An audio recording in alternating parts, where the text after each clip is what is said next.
சட்ட ஒழுங்கு காக்க வேண்டிய காவல்துறை இந்த மாதிரி விஷயங்கள்ல 3 குற்றவாளிகளுடைய புகைப்படம் வெளியே வந்து நாளைக்கு அந்த ஊர்ல கூட இந்த மாதிரி பிரச்சனைகள் ஏற்படலாம். அதுக்கு வாய்ப்பு கூட இருக்கு. குற்றவாளின்னு ஒன்றும் சொல்லவே இல்லை, அதுக்குள்ள கைது பண்ணாங்க. ஊர் மக்கள் எல்லாம் போய் சண்டை போட்டாங்க, பாதிக்கப்பட்டது. அப்படி சமூக வலைதளங்கள்ல புகைப்படங்கள் விவரங்கள் வெளியிடுறது வந்து எந்த அளவுக்கு குற்றம், அது மீது நடவடிக்கை அது அதிகாரப்பூர்வமான தகவல் இல்லாமல் கற்பனையில் அல்லது தங்களுக்குள்ள இதை வச்சுக்கிட்டு தவறான தகவல்களை மக்களுக்கு பீதி ஏற்படுத்தும் விதமான தகவல்களையும் வெளியிடுறது தவறு. அதை பற்றி விசாரிப்போம். அதுக்கு நடவடிக்கை தேவையா இருந்துச்சுன்னா என்ன நடவடிக்கை தேவையோ அதுக்கு 2015 இருந்து இந்த மாதிரியான ஒவ்வொரு இதுக்கு பார்த்தீங்கன்னா ஒரு 6 மாசம் 3 மாசம் அந்த கேப் விட்டு அதுக்கான இல்லை, இது இவங்க சொன்ன பழைய வழக்குகள். இவங்க 2015 5 வழக்குகளில் ஏற்பட்டது. அதில் கைதாகி சுமார் 9 மாதங்கள் ஜெயிலில் இருந்திருக்காங்க. அப்புறம் தான் வெளியில் வராங்க. அதன் பிறகு வந்து நம்ம ஜெயிலில் இப்போ அரெஸ்ட் பண்ணுறதுங்கிறது இப்போ தான் அரெஸ்ட் பண்ணுறோம்.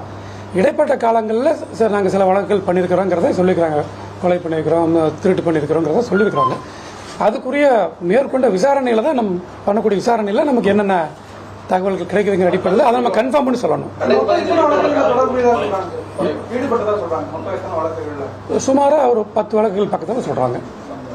மொத்தமாக 10 வழக்குகள் பார்த்து சொல்கிறாங்க. அதில் ஒன்னொன்னே நம்ம எல்லாமே இந்த பகுதியில் நடைபெற்ற ஈரோடு இந்த பகுதியில் மட்டும் பண்ணதாக சொல்லியிருக்கிறாங்க. நம்ம அதை இவங்க சொல்லக்கூடிய, நீங்கள் கேட்டபடி இவங்க சொல்லக்கூடிய வாக்குமூலம் என்ன, இது சரியாக வருதா அப்படிங்கிறத நம்ம மேற்கொண்டு அதை உறுதிப்படுத்தணும். இதே மரணம்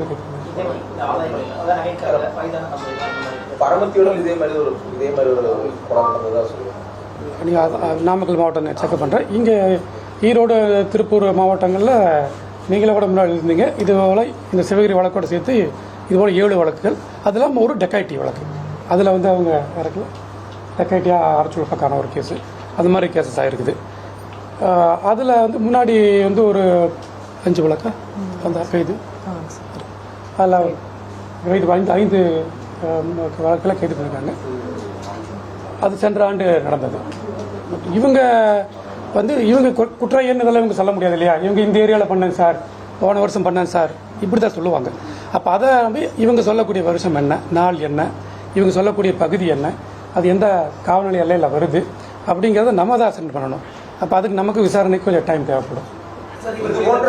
நடக்காமல் இருக்கிறதுக்கு வேற என்ன நடவடிக்கை காவல்துறை நம்ம தோட்டத்து ஆமாம் இல்லை, நிறையா ஒரு 300க்கும் மேற்பட்ட 400க்கும் மேற்பட்ட காவலர்கள் மொபிலைஸ் பண்ணி இந்த தோட்டத்து வீடுகளில் எனுமரேஷன் எடுத்தோம். எந்தெந்த பகுதியில் தோட்டத்து வீடுகள் இருக்குது, தனியான வீடுகள் இருக்குது, வயதானவர்கள் எங்கே தனியாக இருக்காங்களா, இதை எடுக்கிறோம். அவங்களுக்கு டீட்டெயிலாக கலெக்ட் பண்ணியிருக்கிறோம். அவங்களுக்கு நம்மளுடைய காவல்துறை நம்பரை கொடுத்துருக்குறோம். அவங்க நம்பர் அல்லது அவங்களுடைய மகள் வெளியூரில் இருக்கலாம், அவங்க நம்பர்ஸை நம்ம திருப்பி கலெக்ட் பண்ணி வாங்கியிருக்கிறோம். இந்த கெனால் பீட்டுன்னு சொல்லி அனுப்பியிருக்கிறோம். இந்த 2-3 மாவட்டங்களிலுமே இப்போ அனுப்பிட்டு இருக்கிறோம். ஈரோடு சிவகிரி பகுதிகளில் மட்டுமே அதை சுற்றி இருக்கக்கூடிய பகுதியில் பெருந்துறை சப்டிவிஷனில் அங்கே மட்டுமே 26 கெனால் பீட்டு மட்டும் அனுப்புகிறோம்.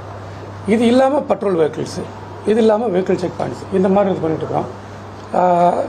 மக்களுக்கு தனியாக இருக்கக்கூடிய அந்த பெரியவங்களுக்கு நம்பிக்கை ஊட்டும் விதமாக அவங்கள போய் நேரில் பார்த்து ஒரு இடத்துலையும் பேசுகிறோம், அவங்களுக்கு ஆலோசனை சொல்கிறோம். நம்ம இவ்வளோ தூரம் செலவு பண்ணி வீடு கட்டுறோம், சிசிடிவி போட்டோம்னா ஒரு அலாரம் வச்சோம்னா ரொம்ப வந்து நல்லாயிருக்கும், பாதுகாப்பாக இருக்குங்கிறதையும் நம்ம சொல்கிறோம். நம்மளும் காவல்துறை சார்பாக பல இடங்களில் பிறருடைய ஒத்துழைப்போடு, அரசாங்கத்தோட ஒத்துழைப்போடு சிசிடிவிஸ் போட்டிருக்கிறோம். அதை போடக்கூடிய நடவடிக்கைகளையும் தொடர்ந்து நம்ம எடுத்துக்கிட்டு இருக்கிறோம். நிறைய இஷ்யூஸ் இருக்கு. கிராமத்தில் பெரியவங்க அதை ஆப்ரேட் பண்ண முடியாது, அது பொறுத்து இருக்கு, அது சர்வர்லாம் கரெக்டாக வேலை செய்யுதா, பதிவாகிறதெல்லாம் அவங்கள மானிட்டர் பண்ண முடியாது, இதோட ஆஃப் ஆயிடுச்சுன்னா இது மாதிரி நடைமுறை சிக்கல் இருக்குது, இது சரி வராதுன்ற மாதிரி அந்த பொது மக்கள் சொல்லுவாங்க. அதனால் என்னென்னா அவங்களுடைய பெரும்பாலும் தனியாக இருக்கிறவங்க அவங்க தனியாக இருப்பாங்க, அவங்களுடைய மகனோ மகளோ பக்கத்தில் இருக்கக்கூடிய டவுனில் இருப்பாங்க. இப்போ இந்த வழக்கில் பார்த்தா கூட பக்கத்து டவுனில் தான் அவங்க தூரில் இருக்கிறாங்க. அவங்களுக்கு சொல்லும் பொழுது அவங்களுக்கு கண்டிப்பாக நாளைக்கு வயசானவங்களுக்கு அந்த அளவுக்கான தெளிவு இல்லாட்டா கூட அவங்க குழந்தைகளுக்கு கண்டிப்பாக இருக்கும். அவங்க மூலமாக நாங்கள் சென்சிடைஸ் பண்ணுறோம், அவங்ககிட்டையும் பேசுகிறோம். இப்போ நம்ம காவல்துறை சார்பாக முயற்சி எடுத்து போடக்கூடியது நம்ம அதை ஃபாலோ பண்ணி அது நிறைய ஃபங்க்ஷன் ஆகுதாங்கிறதையும் பார்த்துட்டு இருக்கோம்.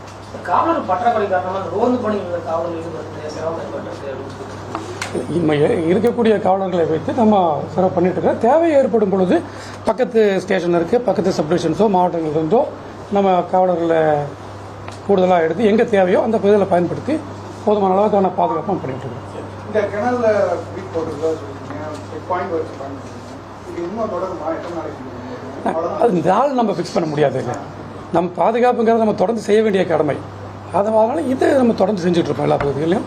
ப்ரிவென்ஷனுக்காகவும் தனியாக இருக்கக்கூடிய எங்கள் பாதுகாப்பாக ஃபீல் பண்ணுங்கிறதுக்காகவும் பொதுமக்கள் நம்பிக்கை நல்லா இருக்கணுங்கிறதுக்காகவும் பொதுமக்களோட காவல்துறையோடும் நல்லா இருக்கணுங்கிறதுக்காகவும் தொடர்ந்து இந்த நடவடிக்கை எடுத்துட்டோம். சார் இவர் இவங்க குற்றவாளின்னு சொன்னீங்க. அப்படி இருக்கும்போது அவங்க கண்காணிக்க தவறிக்கிறோம் காவல்துறை, அதாவது தனிப்படை. சம்பவம் நடந்து 2 நாளுக்கு அப்புறம் 2015 அந்த காவல் நிலையத்தில் இழைக்கப்பட்ட இந்த பக்கத்தில் இருக்க காவல் இழைக்கப்பட்ட விசாரிச்சிருந்தாலே இந்த விஷயத்தை சீக்கிரமாகவே கண்டுபிடிச்சிருக்கலாம். இன்னொன்று அண்ணாமலை, அதாவது அரசியல் ரீதியாக பார்க்கும்போது அண்ணாமலை 20ஆம் தேதி உண்ணாவிரத போராட்டம் அறிவிச்சிருந்தாங்க. அந்த அழுத்தமும் காவல்துறைக்கு இருந்தா 10க்கும் மேற்பட்ட வழக்குல தொடர்புடையதான் நீங்க சொல்லுங்க சார். அவங்க ஃபாலோ பண்ண முடியாது, காவல்துறையினுடைய குறைபாடு. அதாவது இப்போ பழங்குற்றவாளி அப்படின்னு சொல்லும் பொழுது ஒருத்தர் 2 பேர் அல்ல, பல்வேறு விதமான குற்றங்கள், பல்வேறு விதமான குற்றவாளிகள் எல்லாத்தையும் தான் நம்ம தொடர்ந்து வாட்ச் பண்ணிட்டு இருக்கிறோம். இப்போ இது வழக்கு இதாகும் பொழுது அந்த சமயத்தில் உடனடியாக சில குழு கிடைக்கலாம், சில வழக்குகள் காலம் கடந்து கிடைக்கலாம். இந்த கேஸை பார்த்தீங்கன்னா ஏறக்குறைய 2 வாரங்களுக்கு சில நாட்கள் மேலே இது ஒரு சீரியஸான வழக்குன்னு சொன்னோம். பட் இதை கண்டுபிடிச்சிருக்கிறோம். இந்த குற்றவாளிகள் நம்ம தொடர்ந்து விசாரிக்க தான் செய்வோம், பார்த்துட்டு தான் இருப்போம். ஆனால் ஒரு குற்றவாளியை எந்த விதமான ஒரு குழுவும் இல்லாமல், அவருக்கு எதிரான நமக்கு எந்த சின்ன சாட்சிகளோ இதோ இல்லாமல் எடுத்த உடனே கைது பண்ண முடியாது இல்லையா? அதெல்லாம் விசாரித்து எப்போ நமக்கு அந்த இது கிடைக்குதோ அந்த சமையல கைது பண்ணுவோம். அதர்வைஸ் இந்த பழங்குற்றவாளிகள் தணிக்கை செய்கிறது அப்படிங்கிறது காலங்காலமாக இருக்கக்கூடிய காவல்துறை இருக்கக்கூடிய நடைமுறை அது பண்ணிகிட்டே தான் இருப்போம். பலர் உங்கள் பிரசலவாடு சொல்லியிருப்பாங்க, எங்களை கூப்பிட்டு போலீஸ் விசாரிக்கிறாங்க அப்படிங்கிறத நீங்கள் கூட போட்டிருப்பீங்க. அப்போ நாங்கள் விசாரிக்கிறது தான் அர்த்தம். ஆனால் அது நடைமுறை அப்படிங்கிறத தொடர்ந்து நம்ம பண்ணிட்டு இருக்கிறோம் போலீஸில். இதை கண்டுபிடிக்க வேண்டியது ஒரு வழக்காச்சுன்னா கண்டுபிடிக்க வேண்டியதும் அதற்குரிய நடவடிக்கை எடுக்க வேண்டியதும் பொதுமக்களுக்கு பாதுகாப்பாக தடுப்பு நடவடிக்கை எடுக்க வேண்டியதும் காவல்துறையோட கடமை. இதை நாங்கள் தொடர்ந்து எப்பவுமே பண்ணிட்டு இருக்கோம்.